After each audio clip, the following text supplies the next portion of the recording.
Hey, it's Warren Sprouse here on the Bible Forum. I want to talk to you tonight a little bit about the invisible war. There's an invisible war being waged against reality. Now, since the beginning of time, there's been a war raging on the spirit level, a war between Satan and God, between good and evil. It is described, defined, illustrated, chronicled in the Bible. The warnings of God are everywhere and in every generation. And yet there's still the vast majority of people on this planet don't get it. The great effort in this war, the enemy of our soul, in their battle against us to destroy us, is to destroy us spiritually. The effort is in religion, religious belief, and in religious practice. Satan's effort has always been in idol worship and in mysticism and just flat out atheism and heresy. He has provided a multitude of idols for mankind to bow to and to embrace.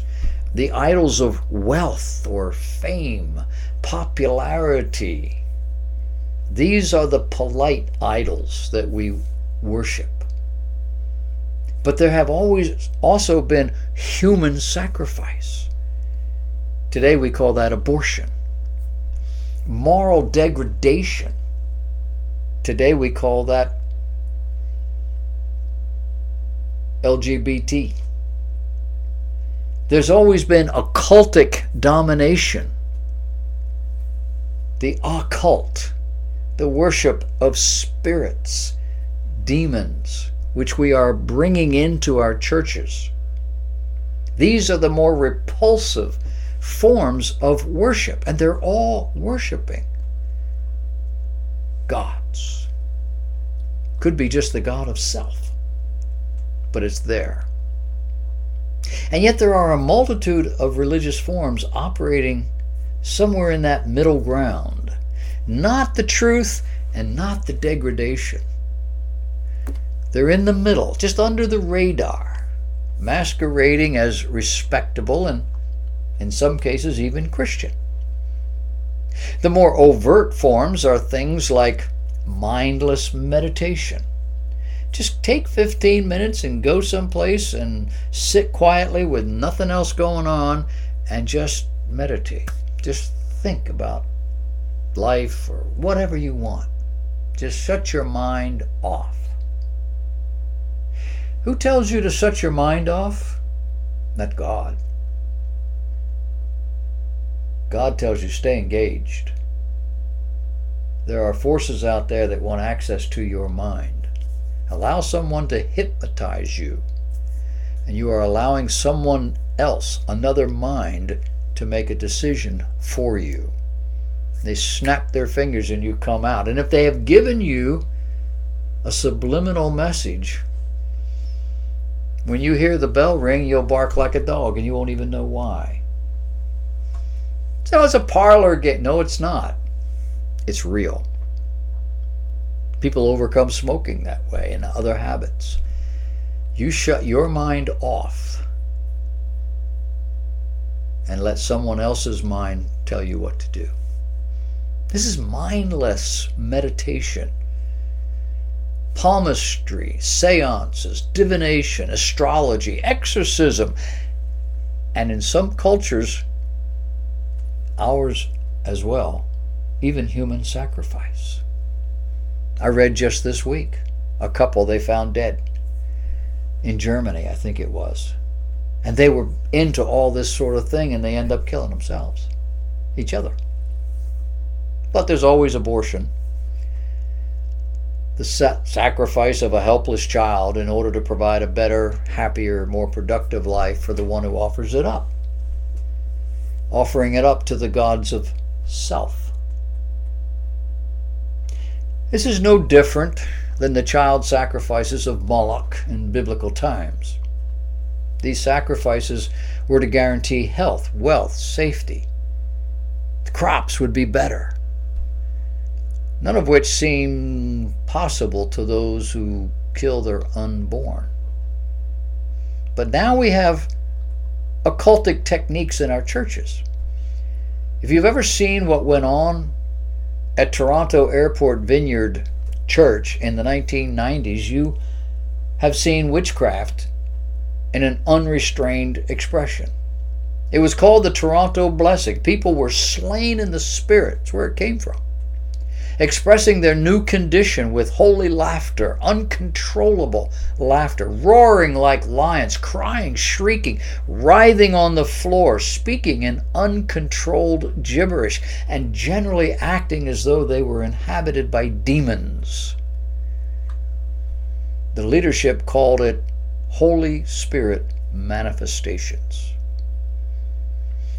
Not one biblical illustration for any of these events, unless you count what the Bible describes as demonic activity.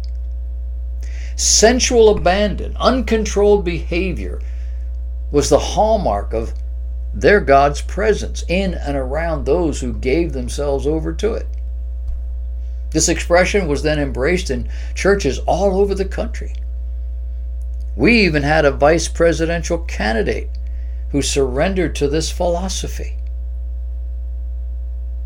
She has since gone on to illustrate her core belief system by freely engaging in alcohol, foul language, and even brawling in public. She got arrested for it.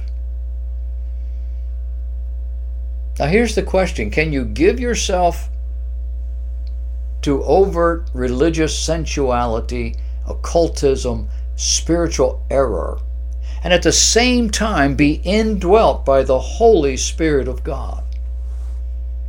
Can you dabble in these things that are not biblical and are just really weird and not be influenced by or affected by their influence? And the rational answer, the logical answer is no. But is there anything worse than that? Yeah. I believe what's worse than that is what our public education system is doing to our children. They get these children at their most vulnerable and impressionable years. And they are not really educating them anymore. They are indoctrinating them. They've been doing this for 50 years. Social standards, moral standards, values, worldview issues. But more than this, they are introducing them to the occult. I watched it back in the 70s and in the 80s when they wanted transcendental meditation coming into the school system. It wasn't called that. It was just plain meditation, but it was not healthy. And the school districts, the government, everybody said no. And 6 years later, it came around as transcendental meditation, which was a science, and it was allowed in. Throughout America, our school children are being exposed to a value system that is overtly not Christian. We call it secular. But the term secular means that which is not religious.